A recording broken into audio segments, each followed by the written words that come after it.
Auto immune எல்லா இடத்துலயும் சொல்றாங்க. அப்படி ஆட்டோ இம்யூன்னா என்னப்பா? இந்த டவுட் உங்களுக்கு என்னைக்காவது வந்திருக்கா? இன்னைக்கு அது என்னன்றத நம்ம பார்ப்போம். ஆட்டோ இம்யூன் டிசீஸ்னா என்ன? இப்ப நம்மளோட உடல்ல வந்து இம்யூன் சிஸ்டம் இருக்கு இல்லையா? நோய் எதிர்ப்பு சக்தி அப்படின்னு சொல்லுவோம். இந்த இம்யூன் சிஸ்டம் வந்து நம்மளோட ஃபங்ஷன் என்னது பாடியில?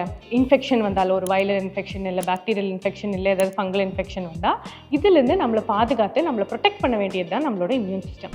இந்த மாதிரி ஆட்டோ இம்யூன் டிசீஸ்ல என்ன ஆகுது அப்படின்னா, நம்மளோட இம்யூன் சிஸ்டம் வந்து மாறுபட்டு செயல்பட்டு நம்மளோட டிஷ்யூஸ், நம்ம ஜாயிண்ட்ஸ் இந்த மாதிரி பார்ட்ஸ் அஃபெக்ட் பண்ணுறதுனால வர்றது தான் வந்து auto immune diseases. Auto immune டிசீசஸில் வந்து பல வகைகள் இருக்குது. என்னென்னு பார்த்தீங்கன்னா rheumatoid arthritis, lupus, myositis, vasculitis, Sjogren's disease, spondyloarthritis இந்த மாதிரி பல வகைகள் இருக்குது. உங்களுக்கு வந்து என்ன மாதிரி சிம்டம்ஸ் இருந்தால் நீங்கள் ருமட்டாலஜிஸ்ட்டை பார்க்கணும். நிறைய மூட்டுகளில் வலி இருந்தாலோ வீக்கம் இருந்தாலோ தூங்கி எழுந்தால் காற்றால் வந்து எழுந்திருக்கும் போது ஒரு minimum 20 to 30 minutes joint stiffness இருந்தாலோ கண்டிப்பாக நீங்கள் ருமட்டாலஜிஸ்ட் பார்க்கணும்.